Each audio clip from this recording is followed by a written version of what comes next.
ಅಶ್ವಿನಿ ಏನಾಯ್ತು? ಮಹಾರಾಣಿ ನಿಮ್ಮನ್ನೇ ಕೇಳ್ತಾ ಇರೋದು, ಏನಾಯ್ತು? ಏನ್ ಚಿನ್ನ, ನೀನು ಏನಾಯ್ತು ಅಂತಲೂ ಹೇಳ್ತಾ ಇಲ್ಲ, ಸುಮ್ಮನೆ ಹಿಂಗೆ ಕುತ್ಕೊಂಡ್ಬಿಟ್ಟಿದ್ಯಾ.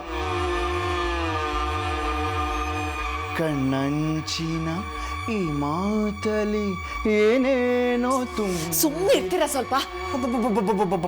ಕಣ್ಣಲ್ಲೇ ಕೆಂಡಾಕಾರ್ತಿಯಲ್ಲೇ ಕೆಂಗಣ್ಣೇಶ್ವರಿ. ಚಿನ್ನ, ನೀನು ನೋಡಿದ್ರೆ ಒಳ್ಳೆ ಇಷ್ಟೊಪ್ಪ ಚುಟ್ಟ ಹೊಟ್ಟೆ ಒಳಗಡೆ ಬಿಟ್ಟಂಗೆ ಆಗುತ್ತೆ. ನೀನು ಲವಲವಿಕೆಯಿಂದ ಜಿಂಕೆ ಮರಿ ಥರ ಕುಣಿದಾಡ್ತಾ ಇರಬೇಕು. ಅದು ಬಿಟ್ಟು ಇದು ಯಾವುದೇ ಇದು ಹೆಂಡತಿ ಯಾವತ್ತು ಗಂಡಂಗೆ ನೀರಸ ಅನ್ನಿಸ್ಲೇಬಾರ್ದು. ಸುಮ್ಮನೆ ಇರೋದಕ್ಕೆ ಏನ್ ತಗೋತೀರಾ ನೀವು? 20 lakhs, 20 ಲಕ್ಷ ನನ್ನ ಹಣೆ ಬರೋಕ್ಕೆ ನೀನು ಕೊಡಲ್ಲ, ನಿನ್ನ ಹಣೆ ಬರೋಕ್ಕೆ ನಾನು ನಿನ್ನ ಬಿಟ್ಟು ಹೋಗಲ್ಲ. ಆದರೂ ನೀನೇನೇ ಹೇಳು ಚಿನ್ನ, ನಿನ್ನನ್ನು ಈ ಅವಸ್ಥೆ ನನ್ನ ಕೈ ನೋಡೋಕೆ ಆಗ್ತಾ ಇಲ್ಲ.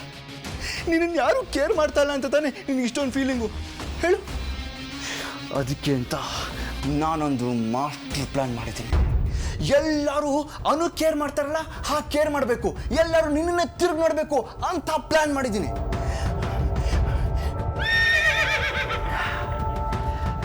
ಮಾಸ್ಟರ್ ಪ್ಲ್ಯಾನ್ ಏನು ಗೊತ್ತಾ?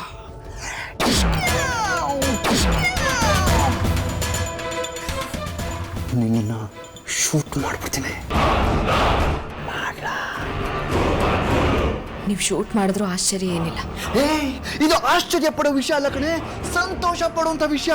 ಇವಾಗ ನಾನು ಶೂಟ್ ಮಾಡ್ಬಿಟ್ರೆ ಎಲ್ಲರೂ ಓಡ್ಬಿಡ್ತಾರ, ನಿನ್ನ ಸುತ್ಕೊಂಡು ನಿನ್ನ ಕೇರ್ ಮಾಡ್ತಾರ, ನಿಂದೆ ಸೇವೆ ಮಾಡ್ತಾ ಇರ್ತಾರೆ ಕಣೆ.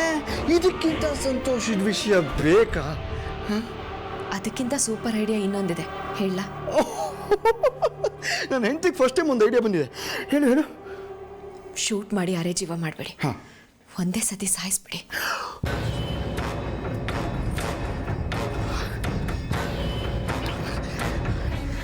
ನನ್ನ ATM ಕಾರ್ಡ್ನ ನಾನೇ ಕಳ್ಕೊತೀನಾ? ಈ ಐಡಿಯಾ ಬೇಡ.